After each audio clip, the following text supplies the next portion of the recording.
इतना बड़ा साम्राज्य था भारत का, और वो वंश के योद्धा थे सम्राट अशोक। और सम्राट अशोक ने बुद्ध को समझा, और बुद्ध ने जो ज्ञान दिया उस ज्ञान को सिर्फ भारत में उन्होंने सीमित नहीं रखा, दुनिया के लगभग 160 देशों में आज भी बुद्ध को लोग जानते हैं, मानते हैं। और उनको अब हम लोग ये सवाल करते हैं कि बुद्ध में क्या खूबी थी कि पूरे दुनिया में छा गए और पूरे दुनिया उनका दीवाना हो गई, चाहे वो लंका हो, तिब्बत हो, थाईलैंड हो, चीन हो, कौन सा देश नहीं है जहाँ बुद्धिज्म को नहीं माना जाता है। तो बुद्ध की कुछ विशेषताएं थी, जो मान्य परंपराएं थी, जो भारत में चला आ रहा था प्राचीन काल से मान्यता, उसका बुद्ध ने खंडन किया। जैसे एक था कि सर्वजन हिताय सर्वजन सुखाय का एक थ्योरी था, भारत में बहुत पहले से चल रहा था। तो बुद्ध ने इसका खंडन किया, कहा कि ये थ्योरी सही नहीं है।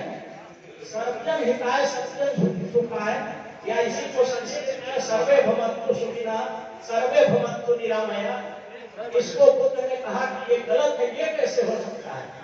अगर कोई रेप करता है तो सर्वजन हिताय सर्वजन सुखाय का सिद्धांत तो कहेगा कि रेपिस्ट का भी हित होना चाहिए और जिसका रेप हुआ है उसका भी होना चाहिए। क्या ये संभव है? अगर किसी का मर्डर होता है तो सर्वजन हिताय सर्वजन सुखाय कहता है कि उस मर्डर का भी हित होना चाहिए और जिसके घर में मर्डर हुआ उसका भी हित होना चाहिए। क्या यह संभव है?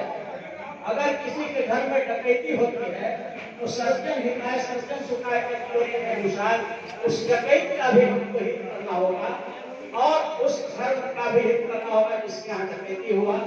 आज के दिन में अगर देश को लूटने वाला कोई आदमी है तो सर्वजन हिताय सर्वजन सुखाय में तो जितने लोग घोटालेबाज हैं, जो लूटा है देश का, उसका भी हित होना चाहिए और जो लूटा गया है उसका भी हित होना चाहिए।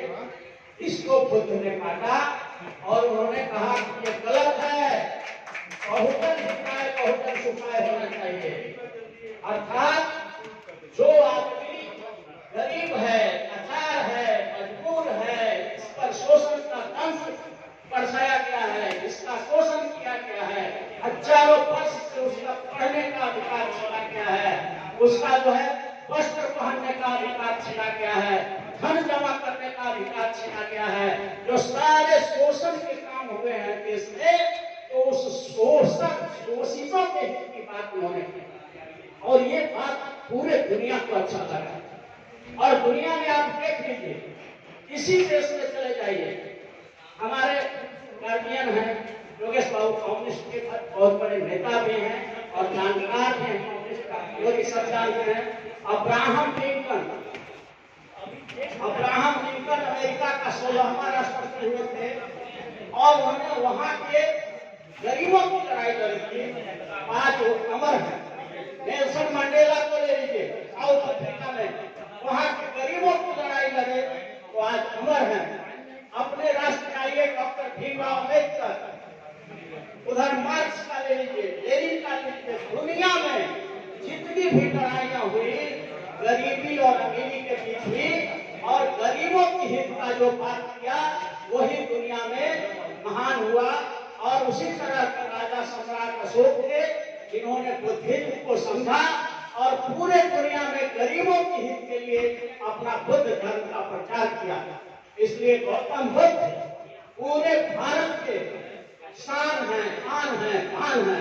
इसलिए हम लोग उनके सेलिब्रेशन में आज हम लोग उनको बहुत ही दिल से मानते हैं और चाहते हैं कि बुद्धिज्म और फैले, आज के दिन में भारत में और फैले और बढ़े।